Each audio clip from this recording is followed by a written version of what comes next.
telah selamanya mendampingan bersama kita Indonesia. Indonesia, ku sayang kita Indonesia, untuk selamanya kita Indonesia.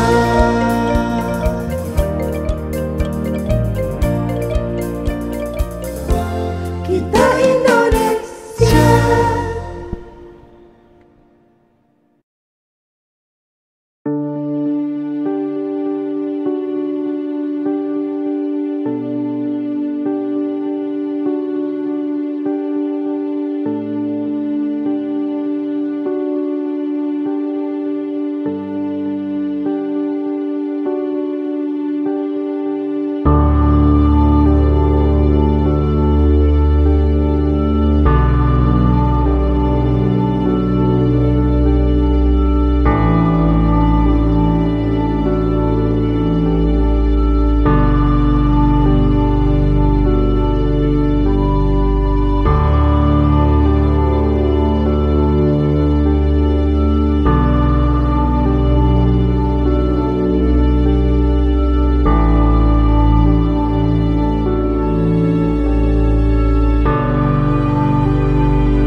Puji nama Tuhan. Pagi hari ini kita kembali berkumpul.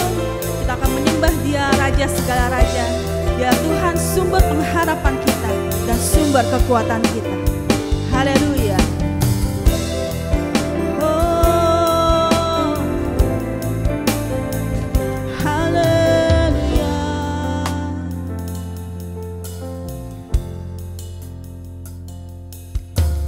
Ku datang padamu, membawa pujianku, hanya kekuatan hadiratmu sanggup menjaga hatiku. Dekat padamu, ku mau sentuh hatimu, biar ku melihat kemuliaan yang Kau sediakan bagiku.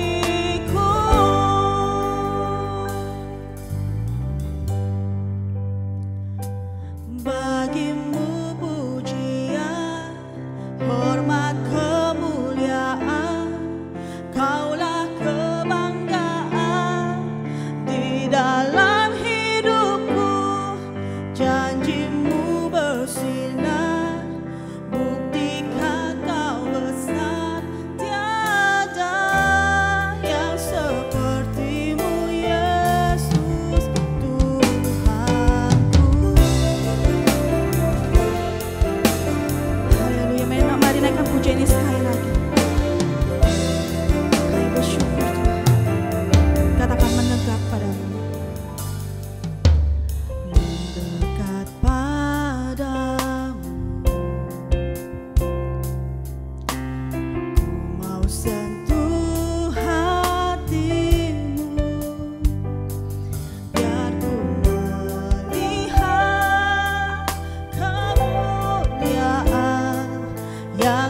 sediakan bagiku.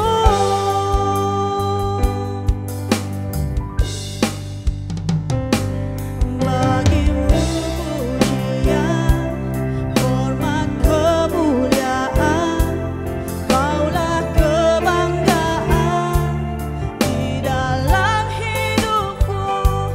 Janjimu bersinar, buktikan Kau besar. Tiada yang seperti-Mu, Yesus Tuhanku.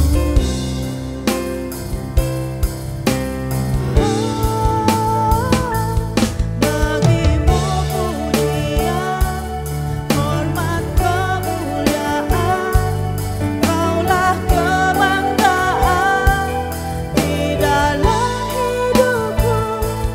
Janjimu bersinar, buktikan Kau besar. Tiada yang seperti-Mu, Yesus. Tiada yang seperti-Mu, Yesus. Tiada yang seperti-Mu, Yesus Tuhanku. Terima kasih, Yesus.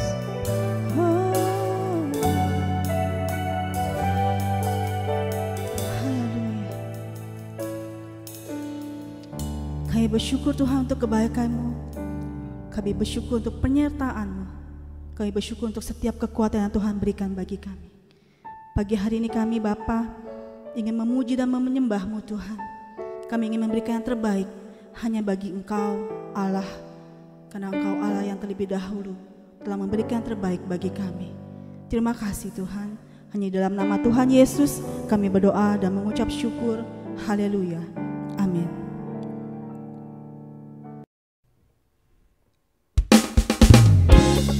Haleluya. Mari saudara, saya undang kita semua untuk bangkit berdiri. Kita akan memuji Tuhan, kita akan meninggikan Tuhan, karena Dialah Allah sumber kekuatan kita. Haleluya.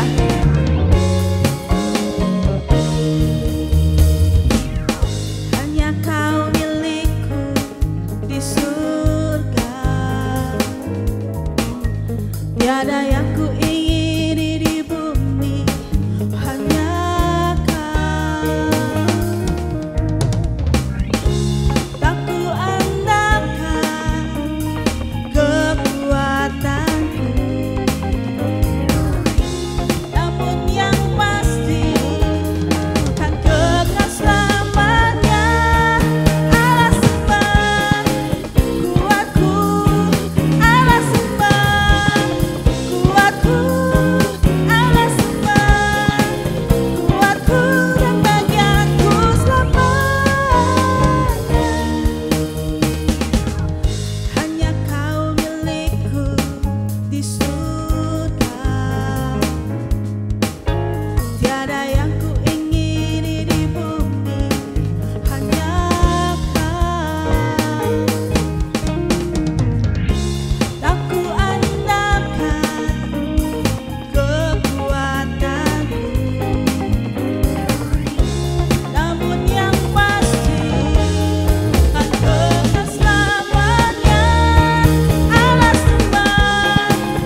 menyanyikanku setiap waktu.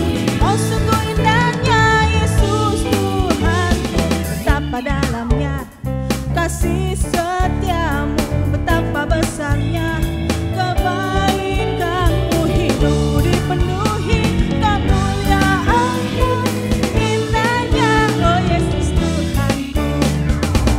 Sempurnalah kehidupanku sejak Kau hadir dalam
Puji Tuhan, Shalom saudara yang terkasih di dalam Tuhan. Dimanapun saudara berada saat ini, kita siapkan hati kita untuk kita mendengar kebenaran firman Tuhan. Mari kita bersama-sama berdoa. Bapa, kami mengucap syukur buat minggu pertama di bulan November ini. Engkau boleh mengaruniakan kesehatan, kekuatan, perlindungan dan damai sejahtera-Mu bagi setiap kami dan anggota keluarga kami. Dan kami bersyukur pagi ini kami boleh diberi kesempatan untuk mendengar kebenaran firman Tuhan. Kami buka hati kami dan biarkan Roh Kudus-Mu menuntun, menolong setiap kami untuk mengerti setiap kebenaran yang Kau ajarkan pada saat ini. Terima kasih Tuhan, kami siap untuk mendengar firman-Mu. Hanya di dalam nama Tuhan Yesus kami berdoa. Amin.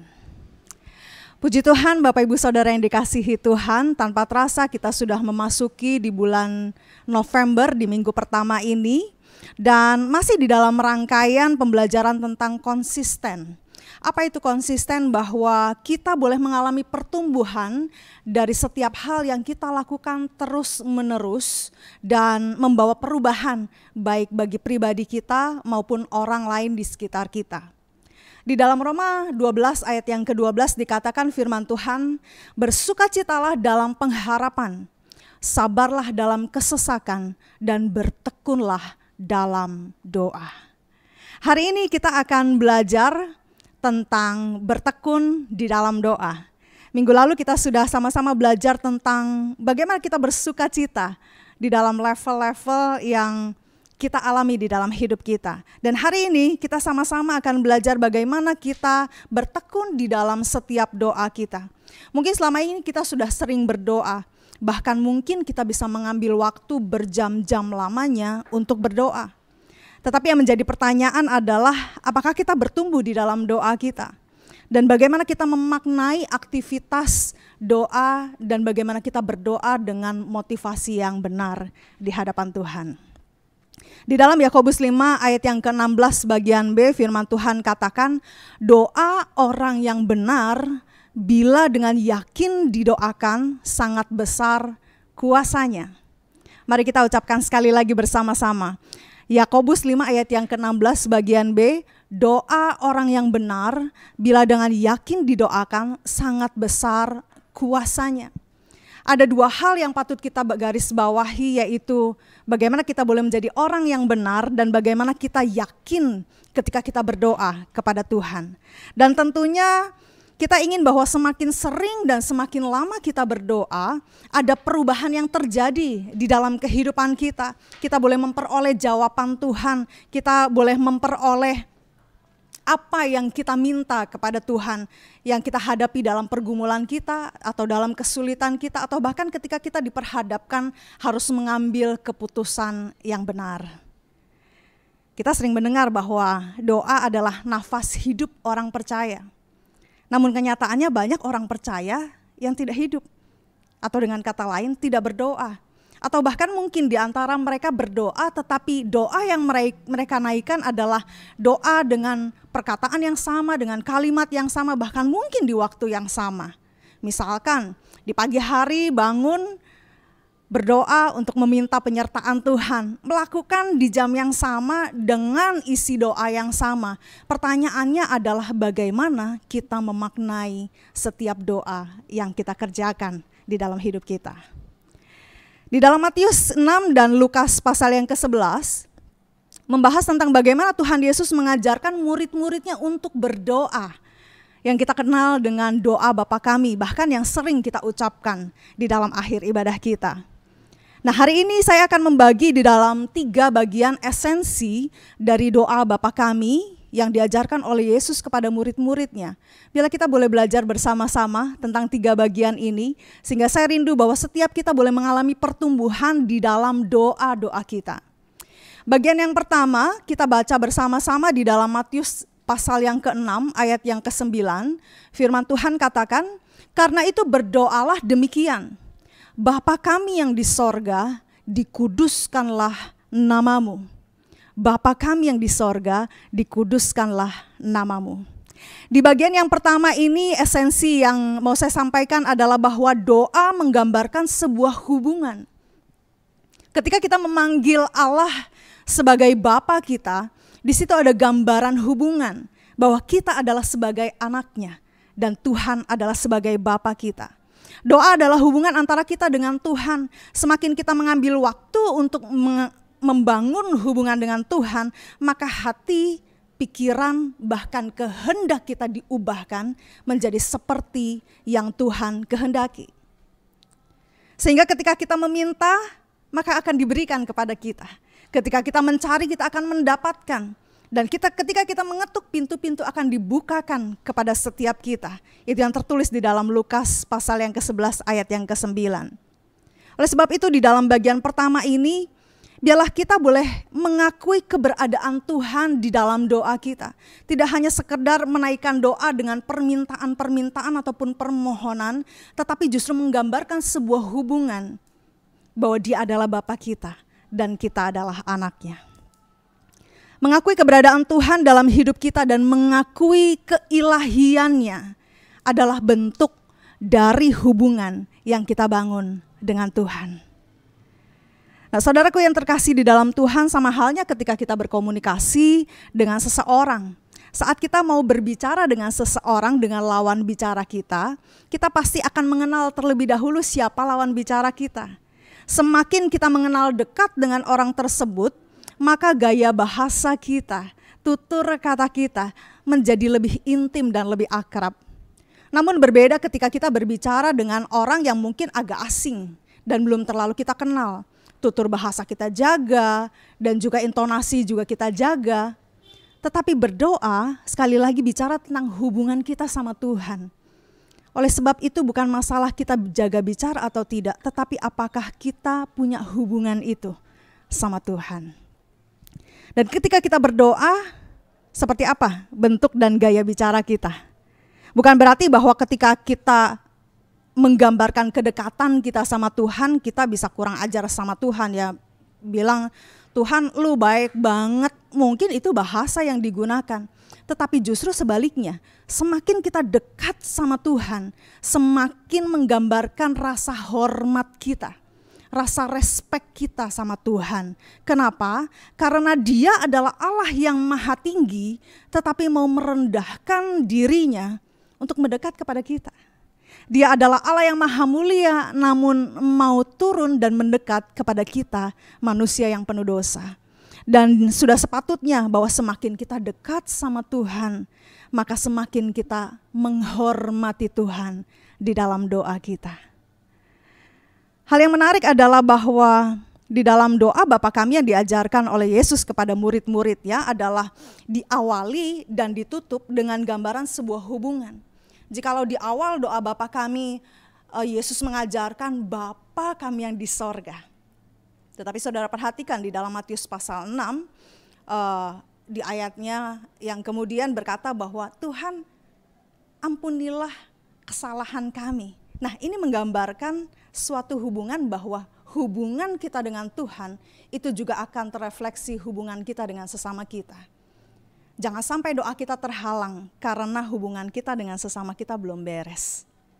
Nah, ini yang menjadi esensi yang pertama dari doa Bapa kami ini.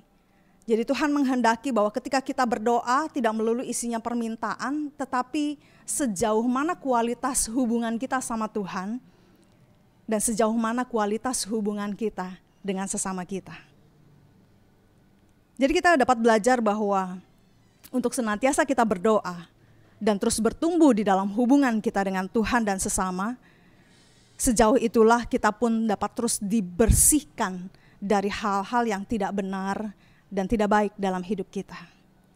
Jadi mari saudaraku yang terkasih di dalam Tuhan, mari di dalam doa-doa kita bangun hubungan kita sama Tuhan. Kita bangun hubungan kita dengan sesama kita. Hubungan yang baik, hubungan yang kurang baik mari kita bereskan. Biarlah hubungan baik kita dengan sesama itu tidak menjadi penghalang untuk Tuhan menjawab setiap doa-doa kita.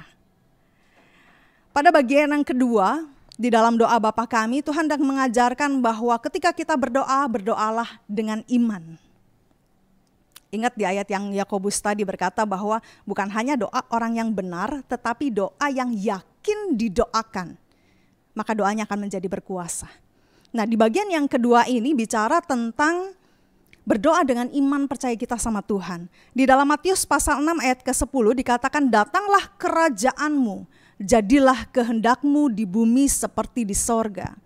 Kerajaan Allah di sini bukan menggambarkan kerajaan dalam bentuk pemerintahan secara politik, tetapi bicara tentang otoritas Allah atas kehidupan kita. Otoritas Tuhan di dalam doa-doa kita. Sehingga apapun yang kita doakan, kita percaya, kita menyerahkannya ke dalam kehendak Tuhan, maka kita akan menerima apa yang jadi kehendak Tuhan dan itu terjadi dalam hidup kita. Yesus sendiri memberikan teladan di dalam doanya di Taman Getsemani untuk menyerahkan setiap doanya, setiap keinginannya, bahwa biarlah kehendak Bapa yang jadi dan bukan kehendakku. Jadi berdoa dengan iman bukan semata-mata kita percaya Tuhan pasti jawab kita. Tetapi berdoa dengan iman menggambarkan bahwa apapun yang kita doakan, bahkan ketika Tuhan menjawab tidak atas doa-doa kita, kita tetap percaya bahwa itu yang terbaik dari Tuhan untuk kita. Di dalam Yakobus 4 ayat yang ketiga dikatakan, atau kamu berdoa juga tetapi kamu tidak menerima apa-apa, karena kamu salah berdoa. Sebab yang kamu minta itu hendak kamu habiskan untuk memuaskan hawa nafsumu. Percaya pada Tuhan yang kepadanya doa itu kita tujukan. Bukan hanya yakin atas perkataan dari doa-doanya saja, tetapi percaya bahwa Tuhan menjawab dan mengabulkan doa kita. Terkadang kita suka salah kaprah, kita berpikir bahwa kalau saya didoain sama orang-orang tertentu doanya manjur dan doanya dijawab. Letaknya bukan pada orang lain yang berdoa buat kita, tetapi letaknya adalah sejauh mana iman percaya kita sama Tuhan dan sejauh mana kita mempercayakan hidup kita terjadi sesuai dengan kehendak Tuhan. Oleh sebab itu berdoa dengan iman. Ini bicara tentang bagaimana kita membiarkan otoritas Allah yang terjadi atas kehidupan kita.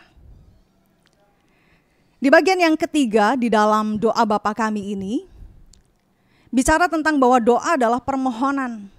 Di dalam bahasa Ibrani doa disebut tefila yang memiliki pengertian yaitu permohonan atau permintaan atau pujian. Nah, menyambung dari bagian yang kedua, tidak berarti ketika kita menyerahkan doa-doa kita kepada kehendak Tuhan, maka kita tidak boleh memohon atau meminta kepada Tuhan. Tetapi justru sebaliknya, doa itu isinya permohonan, ya. Nah, saudara ingat bagaimana Abraham berdoa untuk Sodom dan Gomora. Nah, Tuhan ingin membawa kita lebih jauh lagi bahwa ketika kita berdoa di dalam permohonan dan permintaan kita, semata-mata bukan untuk kepentingan diri kita sendiri. Bukan semua yang kita doakan adalah buat saya, supaya terjadi segala sesuatu untuk saya. Tetapi ingat bagaimana Abraham berdoa untuk keselamatan jiwa-jiwa yang ada di kota Sodom dan Gomora. Dan di dalam doa itu, Abraham seperti negosiasi sama Tuhan. Dan inilah yang harus kita lakukan di dalam doa kita. Mari kita mulai bertumbuh dan beralih dari doa-doa kita yang berfokus kepada diri sendiri. Kita beralih kepada doa-doa kita yang berfokus kepada kehendak Tuhan. Dan kita mulai membawa orang-orang lain di dalam doa-doa kita. Karena orang-orang lain juga membutuhkan kekuatan, yaitu melalui doa saudara dan saya. Di dalam Matius 6 ayat yang ke-11 sampai ke-13 firman Tuhan katakan demikian. Berikanlah pada kami pada hari ini makanan kami yang secukupnya. Dan ampunilah kami akan kesalahan kami, seperti kami juga mengampuni orang yang bersalah kepada kami. Dan janganlah membawa kami ke dalam pencobaan, tetapi lepaskanlah kami daripada yang jahat.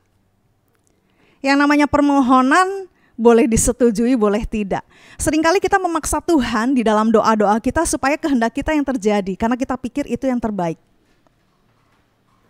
Tetapi hari ini kita mau sama-sama belajar bahwa sekalipun kita memohon, sekalipun kita meminta sama Tuhan, kita harus melepaskan itu kepada otoritas Tuhan, kepada kehendak Tuhan. Biarlah kehendak Tuhan yang terjadi atas doa-doa kita. Justru dengan iman kita percaya bahwa ketika Tuhan tidak menyetujui permohonan kita, itu artinya apa yang Tuhan kehendaki jauh lebih baik, jauh lebih indah dan jauh lebih mulia daripada apa yang kita inginkan terjadi dalam kehidupan kita. Ingat bahwa Tuhan itu Maha Tahu. Dia Alfa dan Omega, dia bahkan yang merancang masa depan saudara dan saya. Dia mengetahui jalan-jalan hidup kita. Oleh sebab itu jikalau ada hal yang terjadi di luar harapan kita, tetap percaya, tetaplah berdoa. Bukan supaya kehendak kita yang terjadi, tetapi biarkan kehendak Tuhan yang terjadi atas kehidupan kita.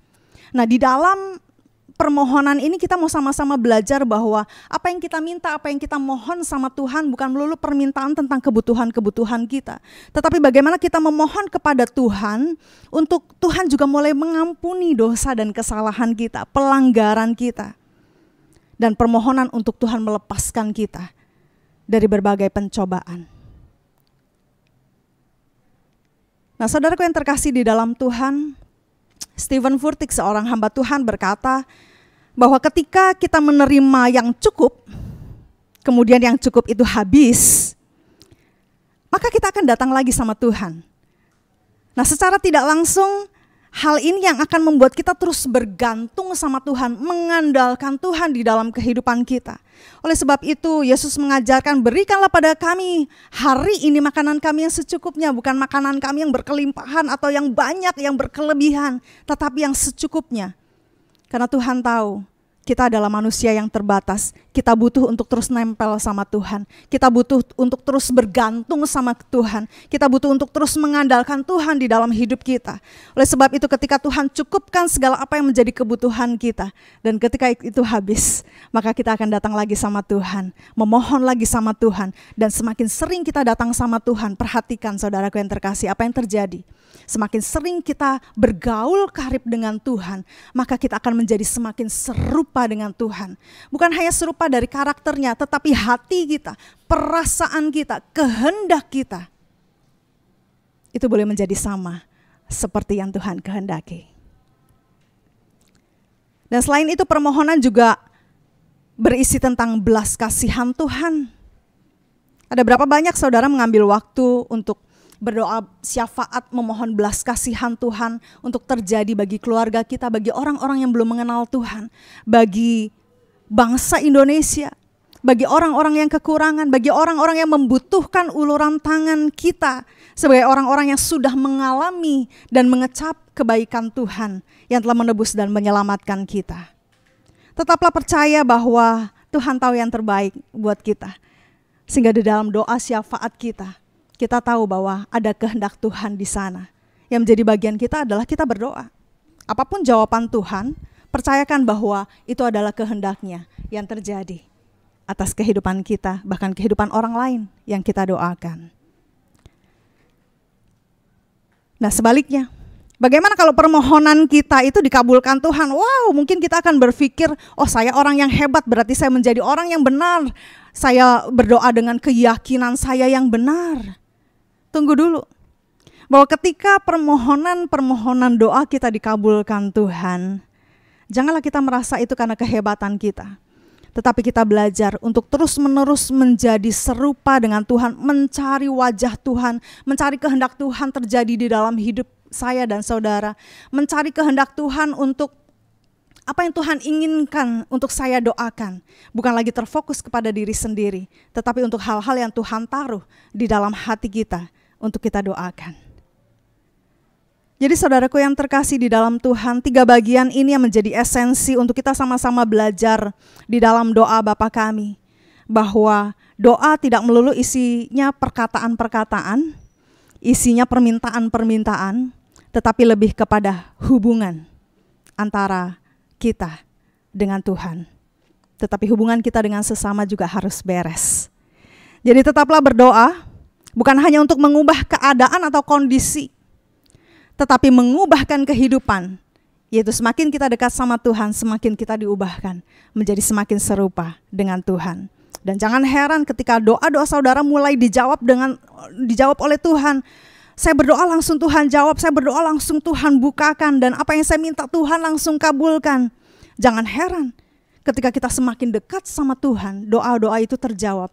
Karena apa yang kita doakan sudah mulai selaras dengan apa yang Tuhan mau.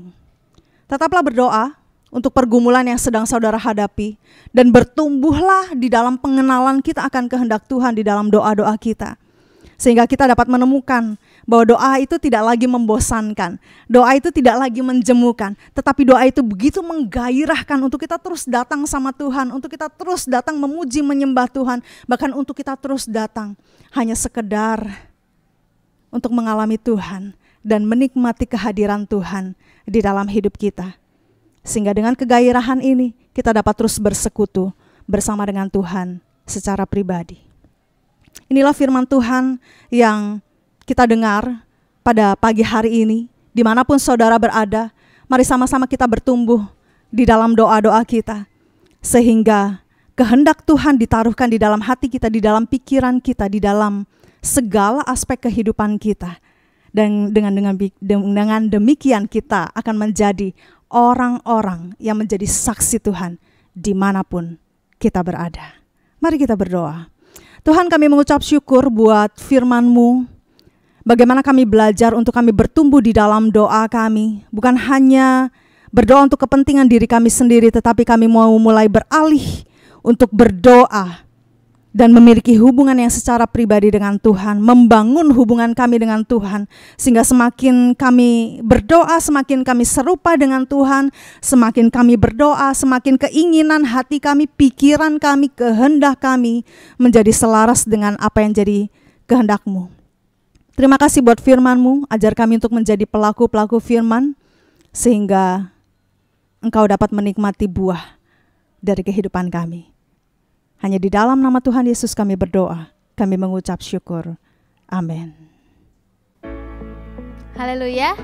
Hari ini kita diingatkan kembali oleh Ibu Wilis tentang berdoa dan mempererat hubungan kita dengan Tuhan. Oleh karena itu, mari kita tetap menjaga dan mengikuti jam ibadah dan doa kita, yaitu pada pukul 8 pagi untuk ibadah sekolah minggu dan pukul 9 pagi untuk ibadah raya. Semua ibadah dan informasi lainnya dapat diakses melalui akun YouTube GBI Jelambar Timur. Jemaat juga dapat mengikuti ibadah doa dan puasa di gereja, yaitu pada hari Kamis pukul 4.30 sore dan dilaksanakan dengan protokol kesehatan. Untuk persembahan dan perpuluhan, setiap jemaat bisa transfer melalui nomor rekening berikut ini, atau dapat juga langsung scan barcode di layar berikut ini. Mari sama-sama kita saling mendoakan agar iman kita tetap teguh bersama dengan Tuhan dan tetap lakukan protokol kesehatan dimanapun kita berada. Tuhan Yesus memberkati. Shalom jemaat Jelambar Timur. Pagi hari ini adalah merupakan hari yang luar biasa, hari yang berbahagia, di mana Allah telah menuntun kita masuk pada bulan November tanggal 1 tepat pada hari ini. Dan pada hari ini pun juga kita telah mendengarkan firman Allah tentang doa adalah permohonan. Jemaat yang dikasihi Tuhan, biarlah pada saat pagi hari ini firman itu meresap di dalam jiwa raga kita dan kita praktekkan, renungkan firman itu. Adakah doa itu bertumbuh di dalam kehidupan kita atau tidak? Saat pagi hari ini saudaraku sekalian, kita akan masuk dalam persekutuan dengan tubuh dan darah Tuhan. Saudara yang kekasih dalam Tuhan Yesus Kristus, marilah kita mempersiapkan diri kita, mempersiapkan hati kita, karena hari ini adalah merupakan anugerah Allah yang besar. Kita boleh kembali bersekutu di dalam tubuh dan darah Tuhan. Jemaat yang dikasihi Tuhan, perjamuan kudus adalah lambang daripada kasih Allah yang besar kepada kita. Ia telah memberikan anaknya kepada kita. Mati, lahir mati, tersalib, bangkit dan naik ke sorga. Adalah satu pengorbanan yang luar biasa. Dan dikala kita mendengar dan mengikuti, melihat bagaimana permohon doa daripada Tuhan Yesus. Dia berdoa kepada Bapa dan bukan kehendaknya yang jadi, tapi kehendak Bapa yang jadi.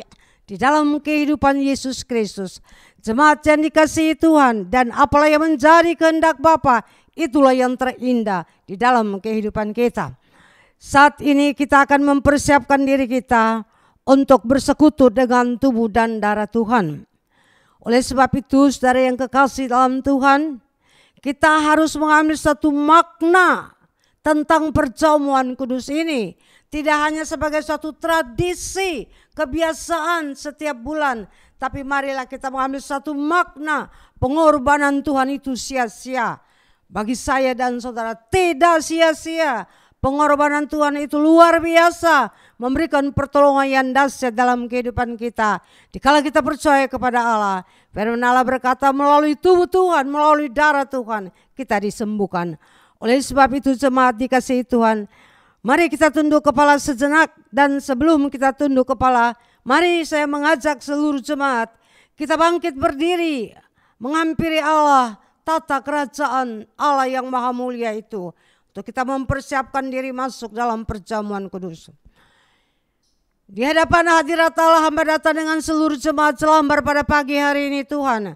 Untuk memasuki perjamuan kudus yang Engkau telah persiapkan kepada kami. Engkau memberikan kesempatan kepada kami untuk dapat bersekutu dengan tubuh dan darah Tuhan. Oleh sebab itu ya Allahku, sebelum jemaat ini mengambil bagian dalam persekutuan dan tubuh dan darah Tuhan, terlebih dahulu hamba mohon Bapa, kiranya berkat dan anugerah Allah turun pada roti dan anggur yang telah tersedia bagi jemaat Tuhan pada pagi hari ini. Agar barang siapa yang mengambil bahagian di dalamnya memperoleh berkat, anugerah, pertolongan daripada Allah. Yang sakit disembuhkan, yang lemah dikuatkan, yang bimbang dipertetapkan iman. Terpujilah nama Yesus, Allah yang ajaib, Allah yang luar biasa. Kami menyambut perjamuan kudus dengan hati yang penuh pengucapan syukur. Puji Tuhan jemaat, mari kita di atas meja kita pasti telah tersedia roti dan anggur. Biarlah kita membagi-bagikan bagi keluarga yang ada bersama pada pagi hari ini untuk bersekutu dengan tubuh dan darah Tuhan. Haleluya. Terpujilah nama Allah. Kita mengangkat roti dengan tangan kanan kita.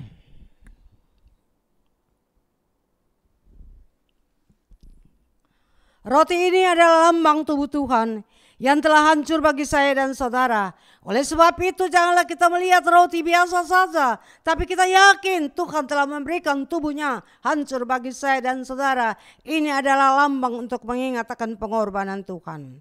Firman Allah berkata kepada kita, sebab apa yang telah aku teruskan kepadamu telah aku terima dari Tuhan, yaitu bahwa Tuhan Yesus pada malam waktu ia diserahkan mengambil roti, dan sesudah itu ia mengucap syukur atasnya, ia memecah-mecahkannya dan berkata, inilah tubuhku yang diserahkan bagi kamu, perbuatlah ini menjadi peringatan akan aku. Kita makan di dalam nama Yesus.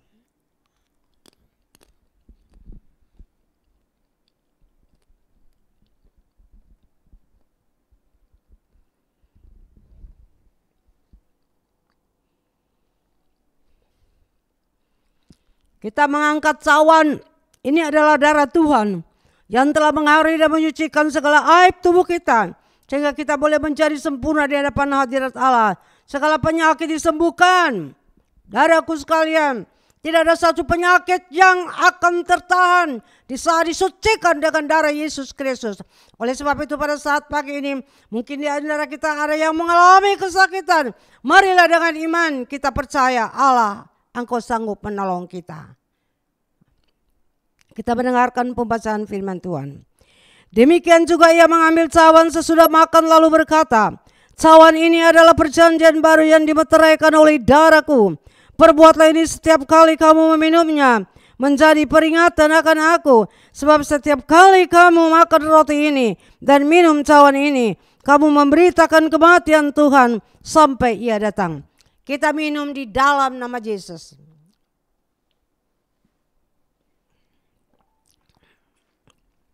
Puji Tuhan saudara sekalian, marilah kita mengucap syukur kepada Allah. Kita berterima kasih kepada Tuhan. Karena Tuhan baik dan luar biasa, memberi kepada kita kesempatan untuk bersekutu dengan tubuh dan darah Tuhan.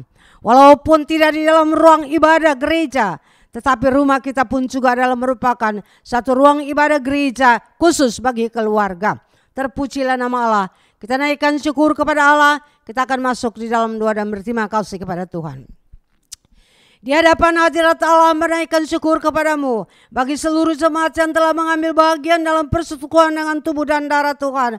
Hamba yakin sekali Tuhan, kuasa Allah nyata pada saat pagi hari ini. Dikala di antara jemaat ada yang datang dengan sakit, ada yang datang dengan bimbang, ketakutan, kekhawatiran, Tuhan, Engkau telah mengangkat semuanya itu di atas kayu salib dan memberikan pertolongan yang dahsyat bagi kami semua. Menaikkan syukur kepada Engkau. Terima kasih Bapa, Engkau dahsyat dan luar biasa di dalam kehidupan kita sekalian. Engkau luar biasa, Allahku dahsyat, Allahku dahsyat. Haleluya. Terima kasih Bapa, terpujilah namamu Allah. Bapa di dalam sorga, sebelum jemaatmu ini akan meninggalkan, sebelum jemaatmu ini akan kembali beraktivitas dalam keluarga rumah tangga mereka masing-masing, terlebih dulu hamba akan memohon berkat Allah turun di atas setiap pribadi masing-masing, rumah tangga masing-masing yang hadir pada pagi hari ini. Turunlah kiranya berkat dan anugerah Allah. Terimalah berkat dan anugerah Allah bagi seluruh jemaat yang hadir pada pagi hari ini. Terimalah berkat Tuhan, pulanglah dengan berkat daripada Allah Bapa, persekutuan daripada Allah Anak, dan kuat kuasa Roh Kudus menyertai kita sekalian dimanapun kita berada. Haleluya, amin. Jemaat yang dikasihi Tuhan, kita masih tetap berada di dalam ibadah online, ya. Karena situasi yang belum memastikan persis seperti apakah kita harus kembali ke dalam gereja. Oleh sebab itu mari jemaat, kita tetap berdoa terus kepada Allah. Berdoa bagi bangsa dan negara kita ini. Berdoa bagi virus corona ini. Biarlah Tuhan hancurkan dan halaukan semua, sehingga kita boleh bebas kembali beribadah seperti biasa. Biarlah semangat kita tetap berkobar-kobar. Janganlah kendor semangat kita untuk beribadah kepada Allah.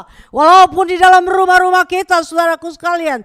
Tapi marilah semangat kita tetap berkobar-kobar untuk kemuliaan dan kebesaran nama Allah. Tuhan Yesus memberkati setiap saudara sekalian dengan setiap kegiatan dan mata pencarian apapun yang saudara kerjakan. Allah tidak akan tinggalkan saudara. Allah akan memberkati saudara dengan berkat yang berlimpah-limpah. Terima kasih, terpujilah nama Allah. Selamat berhari Minggu, selamat beraktivitas. Tuhan memberkati. Haleluya. Amin.